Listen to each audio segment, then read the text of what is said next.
AI means that the emails, the messages will look completely faultless. They won't look like there are any errors in them, and they will be targeted towards you because the AI will be able to go out onto the net and learn things about you, learn how your bosses communicate with you, use the same language, make it really, really attractive for you to click on a link.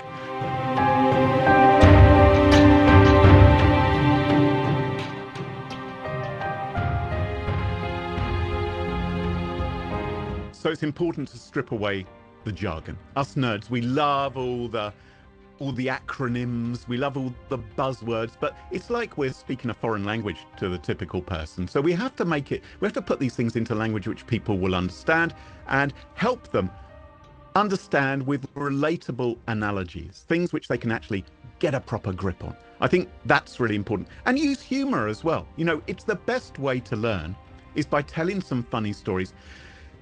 So many people, when they're given induction training, just think, oh, this is something I've just got to sit through and put up with. It doesn't have to be like that.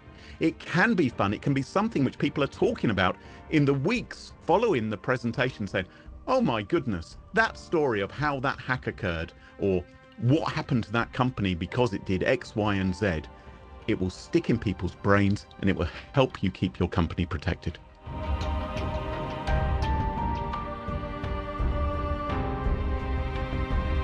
Artificial intelligence is changing the world. There's no doubt about that, I'm afraid. However much we may want to stop it, like King Canute sat on the beach in his throne trying to stop the waves coming in, AI is coming and it's changing everything. And it's changing things for the attackers. It has democratized cybercrime. People know. Do you remember those old phishing emails you used to get, which were badly worded with spelling mistakes? It's like, oh, it's obviously not really a prince from Nigeria who's contacting me. AI means that the emails, the messages will look completely faultless. They won't look like there are any errors in them, and they will be targeted towards you because the AI will be able to go out onto the net and learn things about you, learn how your bosses communicate with you, use the same language, make it really, really attractive for you to click on a link. So there's that side of things. There's other kinds of cyber attack as well, which will be augmented and powered by artificial intelligence, grown at an enormous rate. But let's not be too scary, because the good news is AI can also be used to defend your organization. So AI is a tool.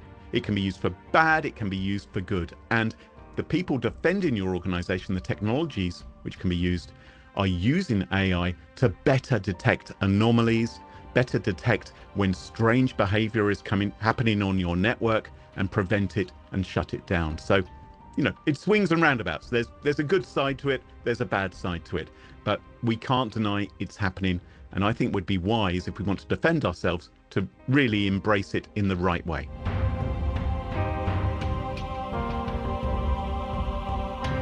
I hope they'll think that cybersecurity and hacking aren't boring. I hope they'll realize that AI is interesting. I hope they'll be entertained and amused, but most importantly of all, they'll be empowered to actually take the knowledge which they've gained during the course of the presentation to better defend their company, in order to have some stories to share with their colleagues and their peers, which will make them more interesting as well, hopefully. So it shouldn't be a snooze fest. It shouldn't be a snore fest. It should be something with lots of energy, which really, really engages with the audience and makes them think, oh my golly, I've never thought of that before.